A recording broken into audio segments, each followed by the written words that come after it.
చూడండి నేను రాత్రి నేను కూడా ఆఫీస్లోనే స్టక్ అయిపోయి ఉన్నాము.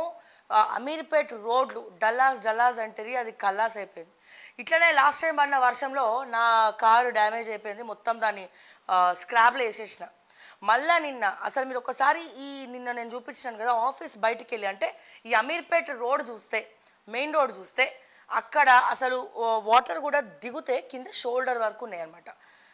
అంటే నేను చెప్పేది ఏంటంటే ఇక్కడ ఏ ప్రభుత్వం ఏం చేసింది అనేది పక్కన పెడితే నేను అనేది ఏంటంటే ఏ ప్రభుత్వం ఏమి కూడా చేయలే. ముఖ్యంగా రోడ్ల విషయము, నీళ్లు నిల్వ ఉండే విషయము. ఎందుకు అంటే మీరు ఒకసారి ఆలోచించండి, ముఖ్యంగా మన హైదరాబాద్ విషయానికి వస్తే నిజాం కాలం నాటి ఉన్నటువంటి హైదరాబాద్ అండర్ గ్రౌండ్ డ్రైనేజ్ సివరేజెస్ ఏవైతే ఉన్నాయో, అండర్ గ్రౌండ్ సివరేజెస్ అనేవి కూడా చాలా చాలా చాలా అంటే 100-150 ఏళ్ళ క్రితం కట్టినవి అనమాట. సో ఆ 150 ఏళ్ళ కట్టినటువంటి కన్స్ట్రక్షన్నే ఇప్పటి వరకు కూడా కొనసాగిస్తూ ఉన్నారు. మొత్తం కూడా Hyderabad under drainage sewerages pipe lines అంతా కూడా మార్చాలా, కొత్త పైప్ లైన్లు వేయాలా, కొత్త టెక్నాలజీ తీసుకురావాలా. అది చేసే వరకు ఎవరు తలకిందులుగా తపస్సు చేసినా హైదరాబాద్ రోడ్లను కానీ నీళ్లు నిలువ ఉంటే దాన్ని తీసేయడం కానీ ఏమి కూడా చేయలేము. ఏ ప్రభుత్వం వచ్చినా పైన మరమ్మతులకే చేసి బిల్స్ తీసుకుంటా ఉన్నది. కానీ అసలు ప్రాబ్లం ఏంది, పర్మనెంట్ సొల్యూషన్ ఏంది, అండర్ గ్రౌండ్ సివరేజెస్ పరిస్థితి ఏంది, నిజాం కాలంలో కట్టినటువంటి అంటే 150-100 సంవత్సరాల క్రితం కట్టినటువంటి అండర్ గ్రౌండ్ సివరేజెస్ అట్లాగే లోపల మొత్తం కూడా ఉన్నాయి. సో పాతబడిపోయి ఉన్నాయి. సో దానివల్ల చెత్త అంతా కూడా పేరుకపోయి వాటర్ అనేది నిలువ ఉండిపోతున్నాయి రోడ్ల మీద, లోపలికి అనేది వెళ్ళలేనటువంటి పరిస్థితి. హైదరాబాద్ అద్భుతంగా తీర్చిదిద్దమన్నారు గత ప్రభుత్వం. బంజారా హిల్స్, జూబ్లీ హిల్స్కి పోతే ఈ మంచి పెద్ద ఇల్లులు కనబడతాయి, కానీ రోడ్ల మీద డ్రైనేజీల కంపు, ఎక్కడ చూసినా డ్రైనేజ్ లీకేజ్, ఎక్కడ చూసినా ఆ డ్రైనేజ్ నీళ్ళు ఈ వర్షం నీళ్ళు మిక్స్. దీనికి వాస్తవంలోకి రావాలంటే ఏ ఇంటి దగ్గర ఇప్పుడు కడుతున్నటువంటి ఇళ్లలో కూడా ఇంకుడు గుంతలు అనేవి లేవు. పాయింట్ నెంబర్ 1, అండర్ గ్రౌండ్ సివరేజెస్ మొత్తం కూడా కన్స్ట్రక్షన్ అంతా పైప్ లైన్ మొత్తం కూడా కొత్త పైప్ లైన్ వేయాల్సినటువంటి పరిస్థితి ఉన్నది. ఏ ప్రభుత్వం వచ్చినా పైన మరమ్మతులు ఉమ్మడి ఆంధ్రప్రదేశ్ అప్పటి నుంచి చెప్తున్నా నేను. గత ప్రభుత్వం అంటే మళ్ళీ ఓన్లీ గత ప్రభుత్వం అంటే బీఆర్ఎస్ ఒక్కటే కాదు, అంతకుముందు ఉన్నటువంటి ప్రభుత్వాలైనా కింద ఉన్నటువంటి పైప్ లైన్ కన్స్ట్రక్షన్ అనేది ఎప్పటికప్పుడు టెక్నాలజీ చేంజ్ చేస్తూ రావాలి, కొత్త కాన్సెప్ట్స్ వస్తూ ఉన్నాయి. బట్ ఎవరు కూడా హైదరాబాద్ అండర్ గ్రౌండ్ సివరేజెస్ని ఎవరు కూడా పట్టించుకోలేదు. పైప్ లైన్ అని మరమ్మతులు అని చెప్పి పైన ఏదైనా ఫర్ ఎగ్జాంపుల్ క్రాక్ వచ్చింది అనుకో, ఆ క్రాక్ని కూర్చే ప్రయత్నం చేసారు, కానీ పైపే మార్చే పని ఎవరు చేపట్టలే. సో ఇంత గొప్ప ఇంజనీర్లు ఉన్నారు మన రాష్ట్రంలో, బట్ తెలంగాణలో ఉన్నటువంటి అండర్ గ్రౌండ్ సివరేజెస్ పైప్ లైన్స్ ఎవరు మార్చే పరిస్థితి లేదు, ముఖ్యంగా హైదరాబాద్లో. ఇది పర్మనెంట్ సొల్యూషన్. ఈ అమీర్పేట్ చూడండి, అసలు ఫస్ట్ సిటీ అంటేనే అమీర్పేట్. సో అమీర్పేట్లో ఇప్పుడు మన ఆఫీస్ దిగితే రోడ్డు నేను ఎంత భయంకరమైనటువంటి రోడ్ అంటే నిన్న నేను చూపించిన నేను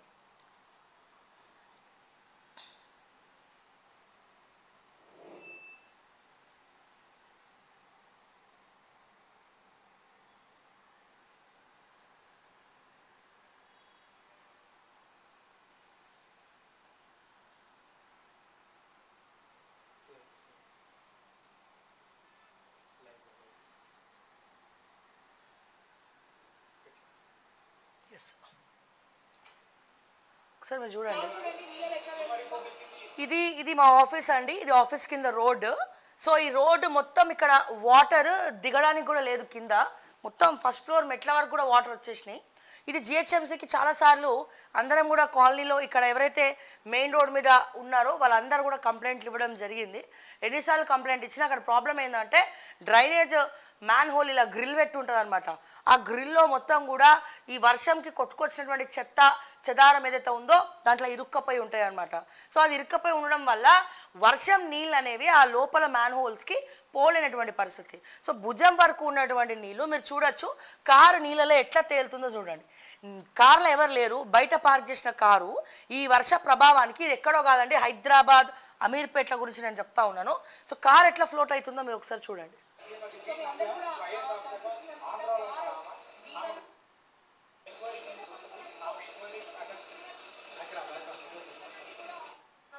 సో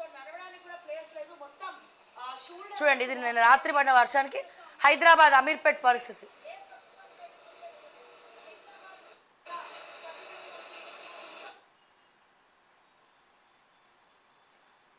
సో ఇట్లా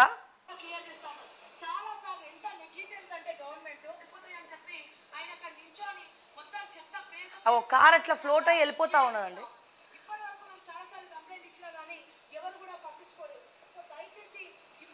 సో ఈ పబ్లిక్ ప్రాపర్టీస్ ఏవైతే ఉన్నాయో, అంటే ముఖ్యంగా వెహికల్స్ అండి, చాలామంది బైక్స్ డ్యామేజ్ అయిపోయి ఉన్నాయి నిన్న. మరి వీటన్నింటికి గవర్నమెంట్ మరి ఇస్తుందా పైసలు? కార్లు డ్యామేజ్ అయిపోయి ఉన్నాయి, కార్లు ఇంజన్ మొత్తం ఖరాబ్ అయిపోయి వాటర్ మొత్తం లోపలికి వెళ్ళిపోయి కార్లు కదలేనటువంటి పరిస్థితి, బైక్స్ కదలేనటువంటి పరిస్థితి. సో మరి వీటన్నిటికీ ఎవరు సమాధానం చెప్పాలా, ఎవరేం మాట్లాడాలా? సో ఇవన్నీ కూడా ఆలోచించాల్సినటువంటి అంశం. ఇకపోతే బంజారా హిల్స్, జూబ్లీ హిల్స్, ఎంతసేపు అక్కడ భూములు ఏడ కొందామంట, విపరీతమైనటువంటి రేట్లు అది ఇదని చెప్పి మాట్లాడతారు. కొనాలంటే జూబ్లీ హిల్స్, బంజారా హిల్స్ ఇవన్నీ చూస్తే డ్రైనేజ్ సిస్టమ్ ఎంత చండాలంగా ఉంటుందంటే, మరి ఇంతమంది డబ్బున్న వాళ్ళంతా ఆడ పెద్ద పెద్ద మెడలలో ఇల్లు కట్టుకుంటారు కదా, మరి వాళ్ళు ఎందుకండి వాళ్ళ కాలనీస్ కూడా వాళ్ళు కంప్లైంట్ ఇచ్చి దగ్గరుండి చేయించుకునేటువంటి పరిస్థితి ఎందుకండి?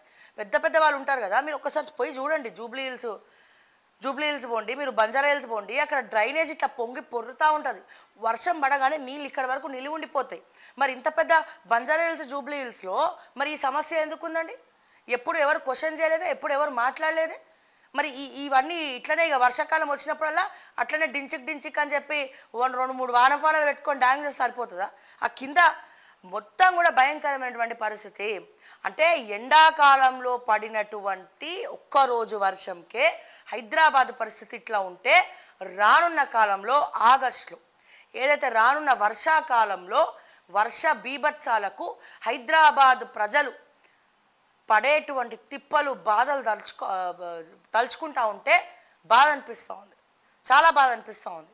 సో దయచేసి దీన్ని దృష్టిలో పెట్టుకొని రాష్ట్ర ప్రభుత్వం మీరైనా అట్లీస్ట్ ఈ కమింగ్ వర్షాకాలం ఏదైతే ఉందో దాని లోపల ఎటువంటి ఇబ్బందులు లేకుండా, ఎక్కడికక్కడ ట్రాఫిక్ నిలువుండిపోవడం, ట్రాఫిక్ జామ్స్, మామూలుగానే హైదరాబాద్ ట్రాఫిక్ జామ్కి పెట్టింది పేరు, ఈ వర్షం వస్తే ఇంకా విపరీతమైనటువంటి ట్రాఫిక్ జామ్, రోడ్లు బ్లాక్ అయిపోవడం, నీళ్ళకి వెళ్ళి కార్లు పోవడం, కార్లే ఎగిరిపోతూ ఉన్నాయి గాల్లో ఎగిరినట్టు. సో ఇటువంటి పరిస్థితులకు వెళ్ళి బయటకు రావాలంటే వన్ స్టాప్ వన్ సొల్యూషన్ ఆలోచించాల్సిందే. ఆ వన్ స్టాప్ వన్ సొల్యూషన్ ఏంటంటే, హైదరాబాద్ అండర్ గ్రౌండ్ సివరేజెస్ అనేవి పాత పడిపోయినాయి. దాదాపు 100-150 సంవత్సరాల క్రితం ఉన్నటువంటివి పైప్ లైన్స్ అన్నీ కూడా మొత్తం కూడా కొత్త టెక్నాలజీతో, లేటెస్ట్ టెక్నాలజీతో సరికొత్త ప్లాన్ వేసి ఇబ్బందులు లేకుండా అండర్ గ్రౌండ్ సివరేజ్ సిస్టమ్ అనేది మార్చాలా. డెఫినెట్గా మారుస్తేనే వీటన్నిటికీ సొల్యూషన్ ఉంటుంది. అండ్ ఇంకొంతమంది ఉంటారు, చెరువులలో కబ్జా పెట్టి ఇల్లులు కడతా ఉంటారు. వాళ్ళ ఇల్లులు మునిగిపోతే ఏం చేయలేము, ఎందుకంటే చెరువులు కబ్జా పెట్టినని అడగకుండా వీళ్ళు కూడా తక్కువ రేటుకి అమ్ముతున్నారు అని చెప్పి పోయి కొనుక్కొని ఇల్లు కట్టుకుంటున్నారు. అంటే నీళ్ళు నిల్వ ఉండాల్సినటువంటి ప్లేస్లో మీరు ఇల్లులు కట్టుకుంటే వాటర్ పోయి ఏడుంటుందండి, నాకు అర్థంగా కడుగుతా. సో అది మీ హెడేక్. కానీ ఈ under ground system pipe lines అన్నీ కూడా మార్చాల్సిందే. ఇది మారినంత కాలం డెఫినెట్గా మొత్తం హైదరాబాద్లో ఉన్నటువంటి అండర్ గ్రౌండ్ సివరేజెస్ మార్చాలంటే విపరీతమైనటువంటి ట్రాఫిక్ జామ్స్ వస్తాయి, చాలా కష్టమైనటువంటి పని. అయినప్పటికీ ఈరోజు కాకపోయినా రేపైనా చేయాల్సిందే, ఎల్లుండైనా చేయాల్సిందే.